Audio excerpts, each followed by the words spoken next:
Alright, Sal, here it is. You're all done. Go ahead and test fitting it. A custom holster for a custom gun.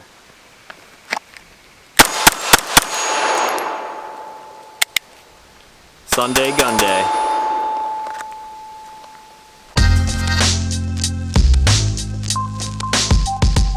What's going on, everyone? Back with another episode of Stuff and Things, and today we are revisiting a favorite of mine, the CZ P07. I've already covered this gun and shot it in at least 2 videos in the past, so if you want to check those out, I will leave links up in the card and in the description down below. So this was the suppressor-ready Urban Grey P07 that you guys have seen before, but as you know, I like to customize things and make them unique, so when my friends at Danger Close Armament hit me up, I couldn't resist. I've shown you some work from DCA in the past, first with my infamous Glock 19.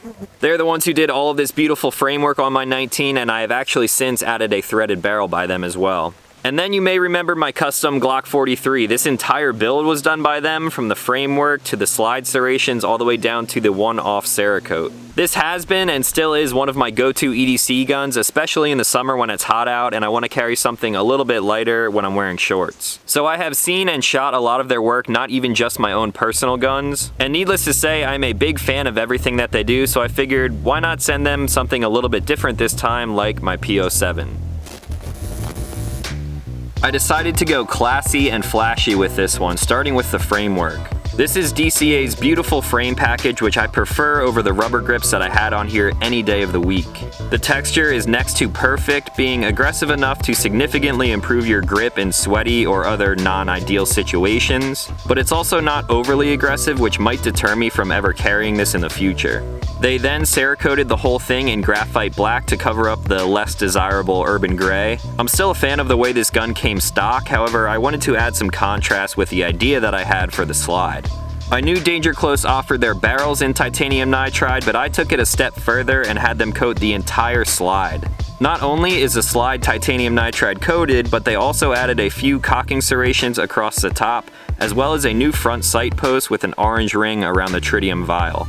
The last thing I had upgraded was the stock trigger to be replaced with the pro-grade Cajun Gunworks package. The entire upgrade kit was installed by the guys at DCA, where they polish and tune the internals to get the most out of the new parts.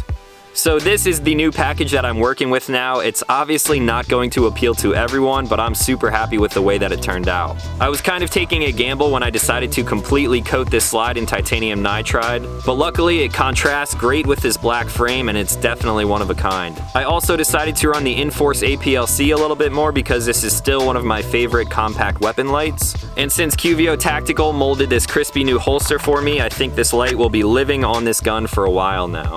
The one thing that I'm still unsure about is this Cajun Gunworks trigger. It definitely feels different when dry firing compared to the stock gun, but I will only know my true thoughts after I run this thing, so let's head out to the range for a first mag impression.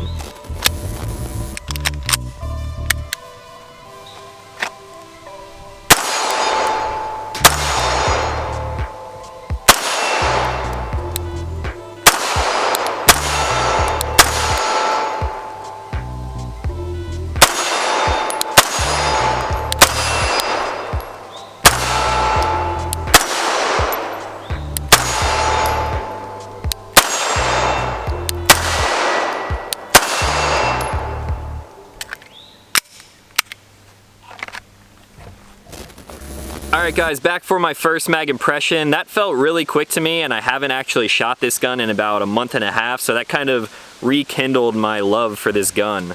Just as this gun is stock, I love the beaver tail because you can really get your hand up in there for a high grip. Because of that high grip and the slide actually running on the inside of the frame as opposed to the outside like you'll find on some other common striker fired pistols, the bore axis on this thing is low, so you can really mitigate the muzzle rise. It feels really good and it shoots even better. This texturing of the frame package that DCA did is probably one of my favorite textures that they put on any of my guns so far. I've been buying stuff from them for a while, like when I first did the frame package on my Glock 19. I did this back when the company was closer to their start, and as you can see, it's kind of evolved over time. All of the work they do is obviously hand done, so the stipple texture is going to be a little bit different on each gun. The Glock 19 is feeling a little bit more velvety than this, and that's obviously because I have almost 1,000 rounds through this gun. And then the texture on my 43 is a little bit more comparable to that of the 19. It's almost a sprinkle type of pattern with a little bit bigger texturing, and this is definitely a little bit more aggressive than that on the 19. The P07 right from the start feels great. Like I said, it's right in between being aggressive but not overly aggressive.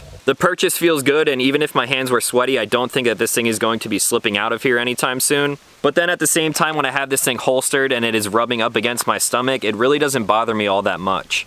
The P07 already comes with texturing on both sides where you would be running your support hand thumb. The undercut of the trigger guard is already pretty high to begin with too, so they really didn't need to touch anything else other than this.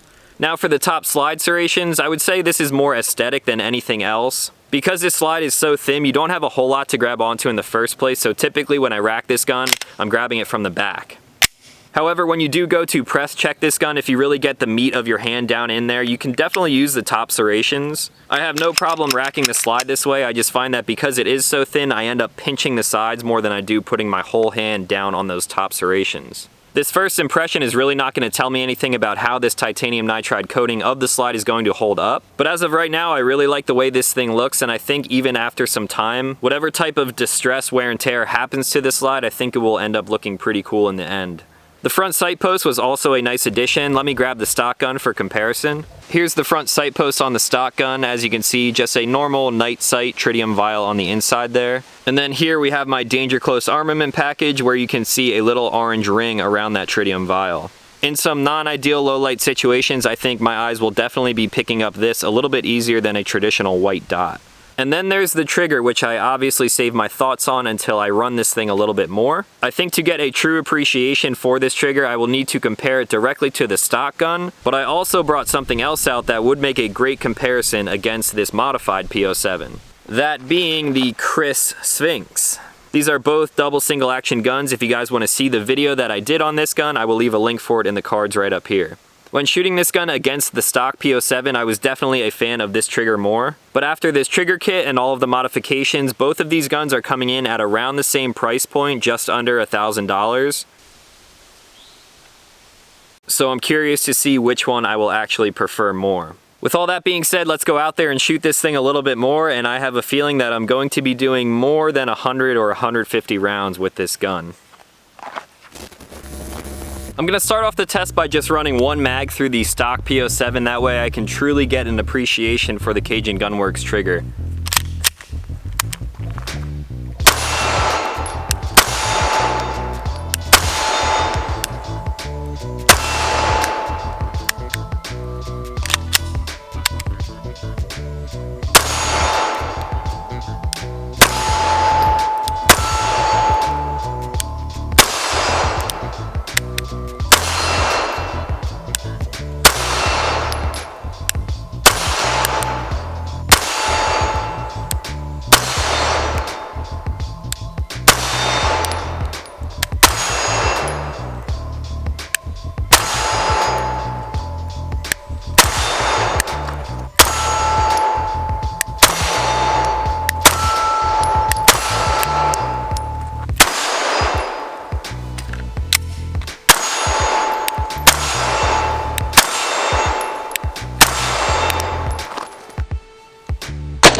let's poke out for a little bit of distance.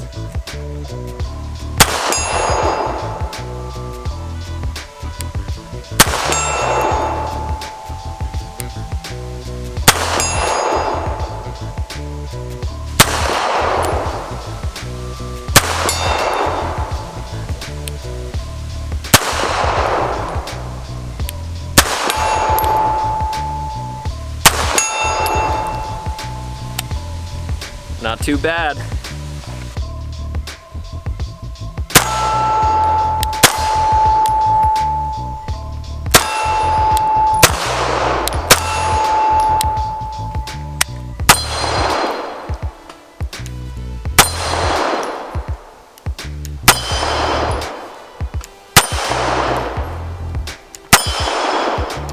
So it's pretty obvious that I kept the threaded barrel and the suppressor height sight, so let's put something on here.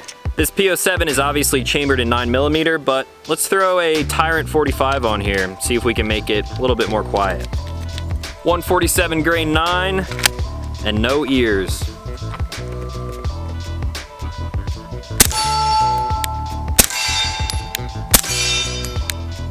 Here's a couple in the dirt so you guys can hear the sound difference.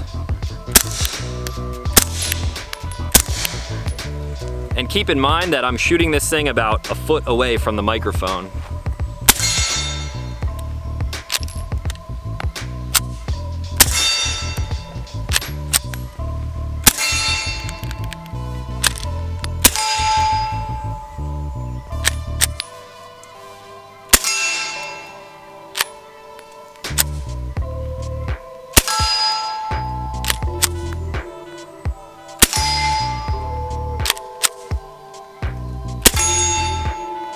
This gun is not liking this suppressor at all. I guess we'll go back to making some noise. Now I want to compare the P07 Cajun Gunworks trigger directly to the Sphinx. We'll start with the Sphinx.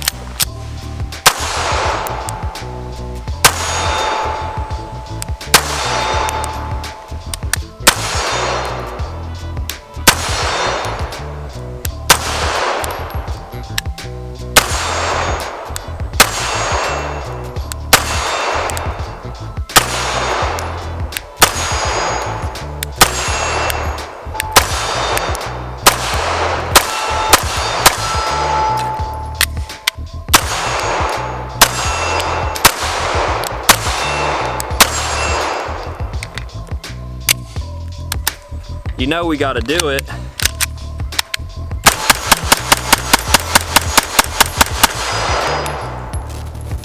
Alright guys, back for my final thoughts on the custom P07 from Danger Close Armament. It ran flawlessly other than putting the suppressor on there, of course. Something like that can typically be fixed by running different ammo or just simply throwing another suppressor on there, so I'm not too worried about those malfunctions. If you've watched my other videos, you guys already know that I love shooting this gun. I love the way it feels, the recoil management, everything about this gun is just a very solid package. You already know I like the light, the serrations, all of the aesthetics of this gun, obviously, because I picked it all out, so I'm just gonna skip over all of that stuff and go straight to the trigger. I'll first do a rundown of the double action. This is going to look very similar to the stock trigger, however, I can tell you that it feels much, much better.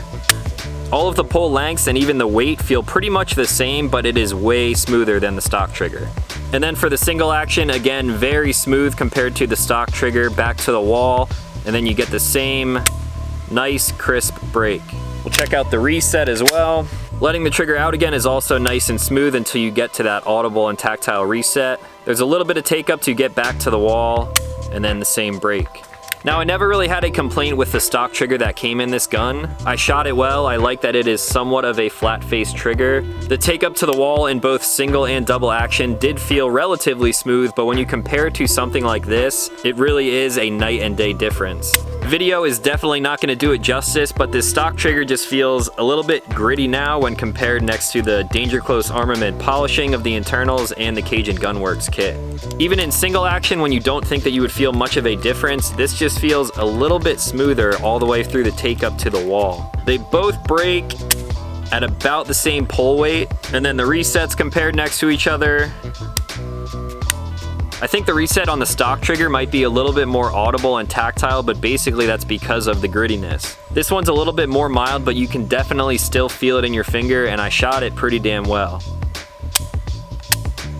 Yeah, so these two triggers compared next to each other, I'm definitely gonna opt for the improved trigger. But this whole package from Cajun Gunworks is not cheap. It's running a little bit over $200 as of right now. I think if I could do it again, I would rather send in my P07 to Danger Close and have them polish the internals and do all of their trigger working to the stock trigger, because other than it being a lot smoother, I don't really notice that much of a difference. Yes, I'm sure the parts of the Cajun Gunworks do have an effect on the smoothness and everything. The hammers are also ever so slightly different, but I don't really know if that Cajun Gunworks kit is worth the money. Now, when I did the video on the stock P07, everyone was obviously recommending this trigger, and then I did the video on the Sphinx and everyone said, oh, that's a waste of money, you should just put more money into this trigger on the P07 and then it'll shoot just as good, if not better, than the Sphinx. So here I have the Sphinx. I will first go through the double action, a nice smooth pull back to the wall, nice break as well. Single action is smooth to the wall, pretty much the same break.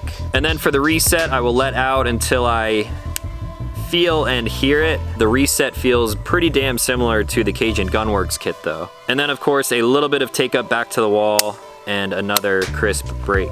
Now, there are things that I like about both of these guns. However, if we're only talking about the triggers, I do prefer the flatter face of the P07 trigger, but this is basically the same as it is stock. And although this is upgraded with polished internals and the nice trigger kit, it still does not beat out the trigger on this Sphinx. The P07 trigger may feel a little bit smoother all the way back through and double action to the wall, but if I clean this gun and polish the internals, this thing would definitely be feeling better than the P07 upgraded trigger. This is all personal preference, of course, and it's going to come down to the individual shooter. However, do I think it's worth it to upgrade a P07 like this, or would it be better to go out and buy a Sphinx? Again, they're different guns and can be used for different applications. You're going to get pros out of this one that you do not get out of this one, and vice versa.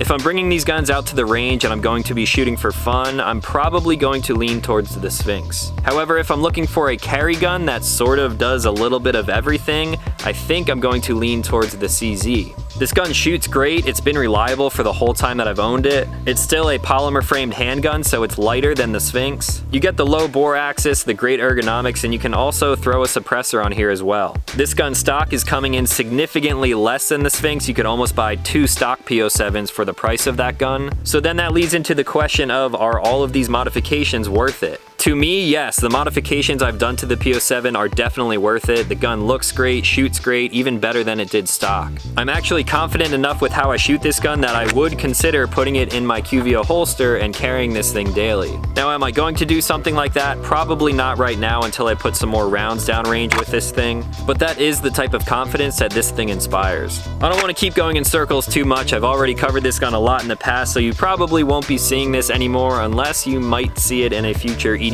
update, but who knows about that. I gotta give a couple shout outs to the people who made this Sunday GUNDAY happen. First of all, Danger Close Armament for the awesome work. If you guys want to see anything else that they do, I will leave links to their Instagram and website in the description down below. It seems like every couple months they are working on something else, so check them out and tell them that I sent you. And then QVO Tactical, of course, for this holster. You guys saw this being made in the beginning of the episode. If you own a P07 and you want to run it with a light or a threaded barrel, go check them out and use my code, which I will leave in the description down below. You can save 10% off any custom holster order. And then of course, thank you to Panda Tactical for supplying the ammo for this episode. When I'm out here shooting 300, 500, maybe even 1,000 rounds a week, this stuff adds up and gets pretty expensive after a while, so I can't thank you guys enough for the support. If you guys have any comments or questions for me, feel free to leave those in the comments down below. I will typically reply to comments within the first hour or two of this video going live. And if you are new to the channel, consider clicking subscribe because I make new videos every week, and that's going to be all for today. So as always, thank you guys for watching, and I'll talk to you in the next one.